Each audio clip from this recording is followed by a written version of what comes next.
Damn, I'm so fucking ugly. I feel the light of Jesus coming back to me. But is this really Jesus? If this is Jesus, why is he not answering a single one of my prayers for reassurance that I'm not hopeless? In fact, he's answered prayers when I asked him, Lord, if I'm hopeless. He's giving me signs that I'm hopeless. I'll give you two examples. I prayed one day, Lord, if I'm truly hopeless, I got to know. I mean business, Jesus, humble as I can. If there is no hope for me to be saved or get you back, please let somebody tell me they're praying for me today. Well, that was Monday. I was very nervous because we were having Bible study that night, so I went into the Bible study, breathed a sigh of relief when nobody told me they were praying for me. But I got home. I thought to myself, I better get in my bike and ride, and come back when my mom and dad are asleep before they can tell me they're praying for me.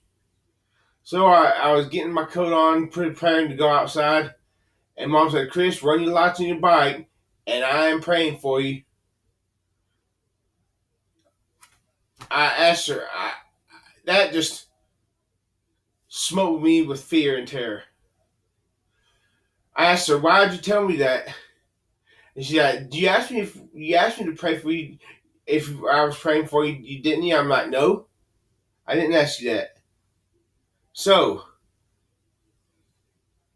how can I believe Jesus is going to answer my prayers that he will come back to me when he's not answering my prayer? Okay, well, Jesus answered my prayer that time that I was hopeless. And so I was deflated. Another time I asked him, but every time I asked him, Lord, if there is hope, if you still love me, please let somebody tell me they're praying for me today. It doesn't happen. Jesus never answers my prayer for reassurance. A real Jesus answers real prayer. If this light I feel coming back to me, the real Jesus, he will answer prayers. And if he's not answering my prayers, maybe it's my own deceitful heart deceiving me, and not the real Jesus coming back to me. Another time, I prayed, Lord, if I'm hopeless, if there is no hope for me whatsoever, please let somebody tell me to pray for me today.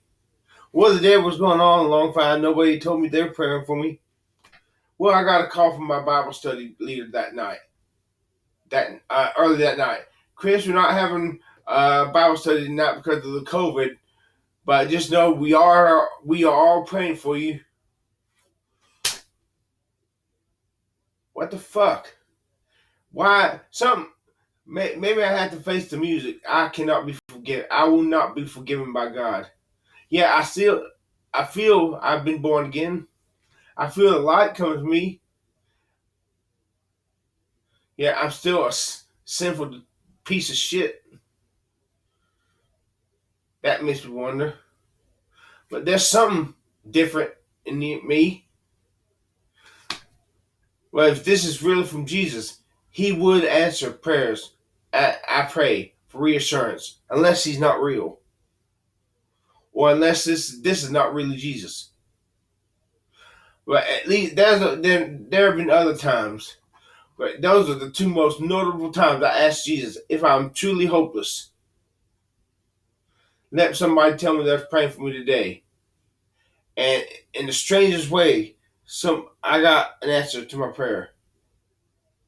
Maybe I am hopeless. Maybe I am hell-bound. And when I ask Jesus for reassurance, to give him reassurance, humbly as I can, he never gives it. And that has a negative impact upon my faith when I ask Jesus to forgive me, to take me back. Because the Bible says, let him ask in faith, nothing wavering. For he that wavers is like let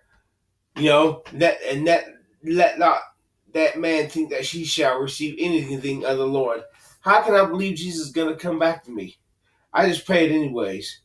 It's a struggle to put the faith in Jesus to believe that so I finally say, Lord, I'm praying to you.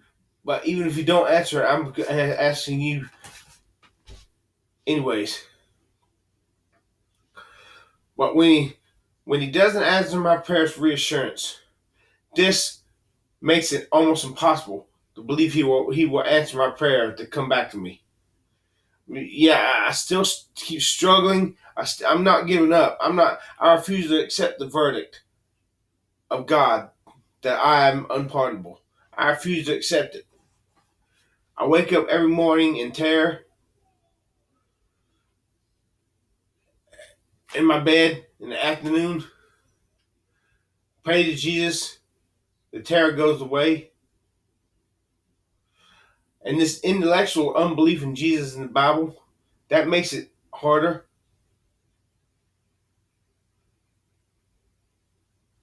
And then on top of that, looking so unsexy, so ugly, so short arms. I'm doubly miserable.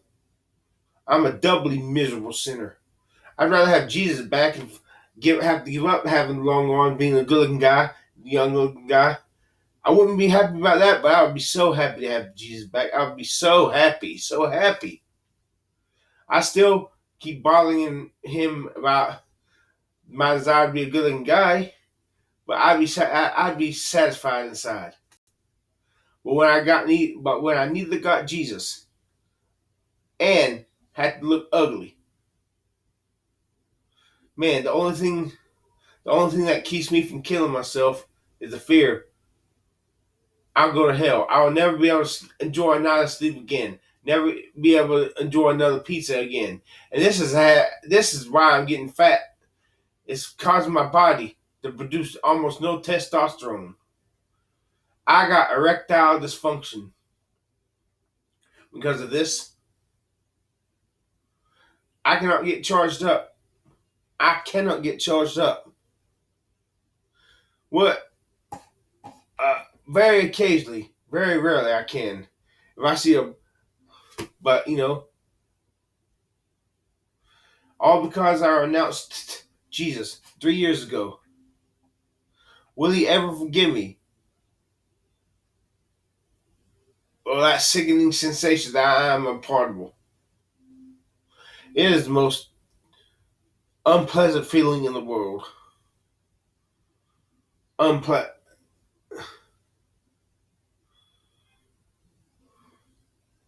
But I know something happened to me when I received Jesus, received that something precious from Jesus in that jail in November 2014. I know it. It's something I never had all my previous quote unquote Christian life, or rather a hypocritical Christian life. I just didn't know I was being a hypocrite for 2014 because I know I had I'll forget it. This video is too fucking long anyways. Now I'm too fucking ugly. You're gonna puke if you keep looking out how ugly and fat I look. Or I'll take this fist and bust myself in the face.